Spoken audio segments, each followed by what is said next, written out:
ട്യൂബിലേക്ക് സ്വാഗതം. ചില സബ്സ്ക്രൈബേഴ്സ് കെട്ടിട നിർമ്മാണവുമായി ബന്ധപ്പെട്ട് ചോദിച്ച ചില ചോദ്യങ്ങളുണ്ടായിരുന്നു. അതിൽ പ്രധാനപ്പെട്ട ഒന്ന് റിവേഴ്സ്ഡ് പ്ലാനുമായി ബന്ധപ്പെട്ട ചോദ്യങ്ങളായിരുന്നു. റിവേഴ്സ്ഡ് പ്ലാൻ സബ്മിറ്റ് ചെയ്യാമോ? അത് ഏതൊക്കെ സന്ദർഭങ്ങളിൽ റിവേഴ്സ്ഡ് പ്ലാൻ നൽകാം? അത് സംബന്ധിച്ചുള്ള പെർമിറ്റ് ഫീസ് എങ്ങനെയായിരിക്കും എന്നുള്ളതൊക്കെയാണ് അവർ ചോദിച്ച ചോദ്യങ്ങൾ. അതിനുള്ള മറുപടിയോടൊപ്പം തന്നെ നമുക്ക് ശരിക്കും റിവേഴ്സ്ഡ് പ്ലാൻ കൊടുക്കേണ്ടതില്ലാത്ത, ഇല്ലെങ്കിൽ പെർമിറ്റിൽ എന്തെങ്കിലും ലഭിച്ച പെർമിറ്റിൽ വ്യതിയാനം വരുത്തിക്കൊണ്ടുള്ള ഏതെല്ലാം നിർമ്മാണങ്ങൾ നമുക്ക് നമ്മുടേതായ നിലയിൽ ചെയ്യാം എന്നതും ഈ എപ്പിസോഡിൽ ഉൾപ്പെടുത്തിയിരിക്കുന്നു. അപ്പോൾ ഇതിൽ പറയാനുള്ളത്, നമുക്കെപ്പോഴാണ് റിവേഴ്സ്ഡ് പ്ലാൻ കൊടുക്കാൻ ഉദ്ദേശിക്കുന്നത്?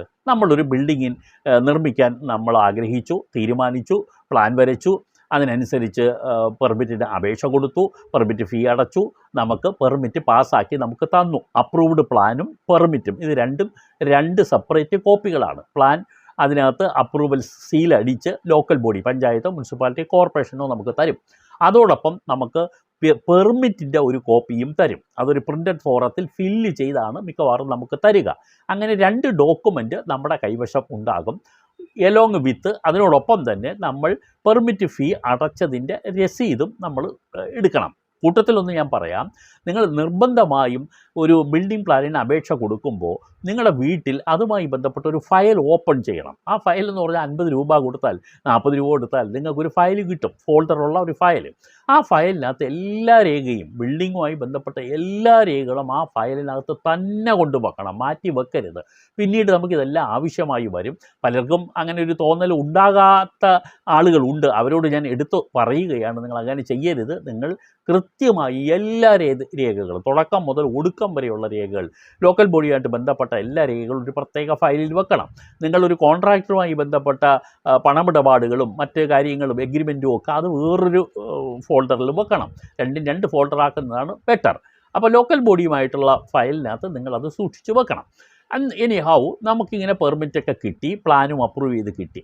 അപ്പോൾ വീട് നിർമ്മാണം തുടങ്ങിയപ്പോൾ ഭാര്യയ്ക്കൊരാഗ്രഹം, ഇത് അങ്ങോട്ട് മാറ്റണം, ഇല്ലെങ്കിൽ ഇത് ഇങ്ങോട്ട് മാറ്റണം, അടുക്കളയുടെ വിസ്തീർണം കുറഞ്ഞു പോയി, അല്ലെങ്കിൽ കുട്ടികൾക്ക് തോന്നാം, ഭാര്യയ്ക്ക് തോന്നാം, നിങ്ങൾക്ക് തന്നെ തോന്നാം.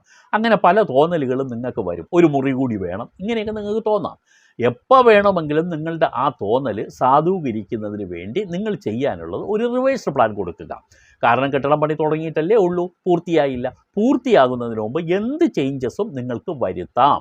പക്ഷേ ഒന്ന് ഓർക്കുക, റൂൾ ആപ്ലിക്കബിൾ ആയിരിക്കും. ഓപ്പൺ സ്പേസിലൊന്നും യാതൊരു കടന്നുകയറ്റവും ഉണ്ടാകാൻ പാടില്ല. അതുകൊണ്ട് നിങ്ങൾ ഇത് ചെയ്യുന്നതിന് മുമ്പ് ഇങ്ങനെ തീരുമാനമെടുത്തിട്ടുണ്ടെങ്കിൽ ആ തീരുമാനപ്രകാരമുള്ള ഒരു പ്ലാൻ നിങ്ങൾ നിങ്ങളുടെ ആർക്കിടെക്റ്റിനെ കൊണ്ടോ ലൈസൻസിയെ കൊണ്ടോ നിങ്ങൾ വരപ്പിച്ച് കഴിഞ്ഞതിന് ശേഷം അത് അപേക്ഷയായി കൊടുക്കണം. അപേക്ഷ എന്ന് പറഞ്ഞാൽ റിവൈസ്ഡ് പ്ലാൻ എന്നുള്ള നിലയിൽ തന്നെ അപേക്ഷ നിങ്ങൾ കൊടുക്കണം. അതൊരു പുതിയ പ്ലാൻ കൊടുക്കുന്ന രീതി തന്നെയാണത്. അത് കൊടുക്കുമ്പോൾ നേരത്തെ നിങ്ങൾക്ക് കിട്ടിക്കഴിഞ്ഞ അപ്രൂവ്ഡ് പ്ലാനും പെർമിറ്റ് സറണ്ടർ ചെയ്യണം. കാരണം ഒരാളുടെ കൈവശം 2 പെർമിറ്റ് ഇരിക്കാൻ പാടില്ല. ഈ പുതിയ റിവൈസ്ഡ് പ്ലാൻ അപ്രൂവ് ചെയ്ത് കിട്ടുന്നുണ്ടെങ്കിൽ അത് ഒരു പുതിയ പ്ലാന്, മറ്റേത് വേറൊരു പ്ലാൻ വേണമെങ്കിൽ നിങ്ങളൊരു ഫോട്ടോ കോപ്പി എടുത്ത് വയ്ക്കുക. ഒറിജിനൽ സറണ്ടർ ചെയ്യേണ്ടി വരും ലോക്കൽ ബോഡിയിൽ. അപ്പോൾ ഇതെല്ലാമായിട്ട് നിങ്ങൾ കൊടുക്കുന്നു. അതിൻ്റെ പേര് റിവൈസ്ഡ് പ്ലാൻ എന്നാണ് അത് പറയുക. നമുക്ക് ചേഞ്ചസ് വരാൻ ആഗ്രഹിച്ചു, അതുകൊണ്ട് നമ്മൾ ആ ചേഞ്ചസ് വരുത്തുന്നു, നമ്മളതനുസരിച്ച് കൊടുക്കുന്നു. അപ്പോൾ ഈ ചേഞ്ചസ് വരുത്തുമ്പോൾ ശരിക്കും പ്ലിന്തേരിയിലൊന്നും വലിയ വ്യത്യാസമൊന്നും വരുന്നില്ല എങ്കിൽ നിങ്ങൾ പ്രത്യേകിച്ച് പെർമിറ്റ് ഫീ ഒന്നും അടയ്ക്കേണ്ടി വരില്ല. എന്നാൽ പ്ലിന്തേരിയയിൽ വ്യത്യാസം വരുന്നു, വിസ്തീർണത്തിൽ വ്യത്യാസം വരുന്നുണ്ടെങ്കിൽ അധികമായി വരുന്ന ഭാഗത്തിന് നിങ്ങൾ അഡീഷണൽ പെർമിറ്റ് ഫീസ് അടയ്ക്കേണ്ടി വരും എന്നുള്ളത് ഓർത്തിരിക്കുക. ഇനി നമുക്കിതിനൊന്നും റിവൈസ്ഡ് പ്ലാനും ഒന്നും കൊടുക്കണ്ട. നമുക്ക് കെട്ടിടം നിർമ്മിച്ചുകൊണ്ടിരിക്കുമ്പോൾ തന്നെ ചില മാറ്റങ്ങൾ വരുത്താം. ഏതൊക്കെ മാറ്റങ്ങളാണ്? നമ്മളെ മെയിൻ ഗേറ്റ്, ഈ റോഡിൽ നിന്ന് നമ്മളെ വീട്ടിലേക്ക് വരുന്ന ഗേറ്റ് വടക്ക് വശത്ത് നിന്നും തെക്ക് വശത്തേക്ക് മാറ്റണം. നിങ്ങൾ ഒരു പെർമിറ്റിന് നിങ്ങൾ അപേക്ഷ കൊടുക്കണ്ട, നിങ്ങൾക്ക് മാറ്റാം. ഗേറ്റ് മാറ്റി വെക്കാം. റൂം അങ്ങോട്ടും ഇങ്ങോട്ടും ചേഞ്ച് ചെയ്യണം, നിങ്ങൾക്ക് മാറ്റാം. അഡീഷണൽ റൂമല്ല ഞാൻ പറയുന്നത്, നിലവിൽ അപ്പുറത്തുള്ള റൂം ഇപ്പുറത്തേക്ക് മാറ്റുന്നത് നിങ്ങൾക്ക് പെർമിഷൻ വാങ്ങണ്ട. സ്റ്റെയർ കേസ് അപ്പുറത്ത് നിന്ന് ഇങ്ങോട്ട് മാറ്റണമെന്ന് നിങ്ങൾ ഉദ്ദേശിക്കുന്നു, നിങ്ങൾക്ക് മാറ്റാം, പെർമിഷൻ വേണ്ട. ലിഫ്റ്റ് മാറ്റാം, അപ്പുറത്തോ ഇപ്പുറത്തോ നിങ്ങളുടെ സൗകര്യം പോലെ നിങ്ങൾക്ക് മാറ്റാം.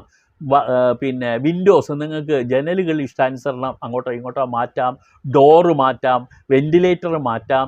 ഇതിനൊന്നും തന്നെ നിങ്ങൾ റിവേഴ്സ്ഡ് പ്ലാൻ കൊടുക്കാനും പോകണ്ട, നിങ്ങൾ പെർമിറ്റിന് വേണ്ടി നിങ്ങൾ ഓടിയിടക്കേണ്ട കാര്യമൊന്നുമില്ല. ഇതൊക്കെ തന്നെ ഈ ചട്ടവിരുദ്ധമാകാത്ത രീതിയിൽ നിങ്ങൾക്ക് ചെയ്യാം എന്നുള്ളതേ ഉള്ളൂ. പക്ഷേ ഈ അബട്ടിങ്ങിൻ്റെ പ്രശ്നം വരും.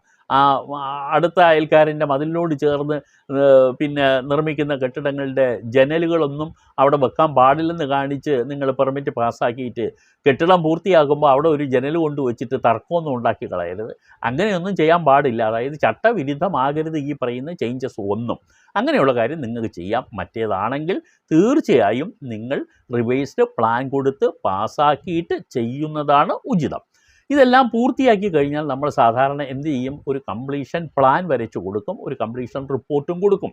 നമ്മൾ വീട് പൂർത്തിയായി എന്ന് കാണിക്കുന്നതിനാണ് റിപ്പോർട്ട്. വീട് പൂർത്തിയായ നിലയിലുള്ള അവസ്ഥ കാണിക്കുന്നതാണ് കംപ്ലീഷൻ പ്ലാൻ. അതൊക്കെ നിങ്ങളുടെ ലൈസൻസിൽ വരച്ച് തന്നുകൊള്ളും. അപ്പോൾ ഇതാണ് നിങ്ങൾ ചെയ്യാൻ ഉള്ളത്. ഏതെങ്കിലും കെട്ടിടം നിങ്ങൾ നിർമ്മിക്കുന്നുണ്ടെങ്കിൽ, അതിൽ മാറ്റം വരുത്താൻ ഉദ്ദേശിക്കുന്നുണ്ടെങ്കിൽ, ഞാൻ പറഞ്ഞ രീതിയിലുള്ള കാര്യങ്ങൾ പ്രത്യേകം മനസ്സിൽ ഓർത്ത് അതനുസരിച്ച് ചേഞ്ചസ് വരുത്തുക. സംശയമുള്ളവർ ഒരിക്കൽ കൂടി കാണുക. ഞാനിനി ആവർത്തിച്ച് പറയുന്നത് ഒരിക്കൽ കൂടി ഈ വീഡിയോ കണ്ടാൽ മതിയാവും. സംശയമുണ്ടെങ്കിൽ നിങ്ങൾ തീർച്ചയായിട്ടും കമൻറ്റ് ബോക്സിൽ ചോദിക്കുക. ഒരു കാര്യം കൂടെ ഓർമ്മിപ്പിക്കുന്നു, ഇത്തരം കാര്യങ്ങൾ നിങ്ങൾക്ക് പറഞ്ഞു തരുന്ന ചാനലിനെ നിങ്ങൾ പ്രൊമോട്ട് ചെയ്യണം, സബ്സ്ക്രൈബ് ചെയ്യണം, ഷെയർ ചെയ്യണം, ലൈക്ക് ചെയ്യണം. നന്ദി.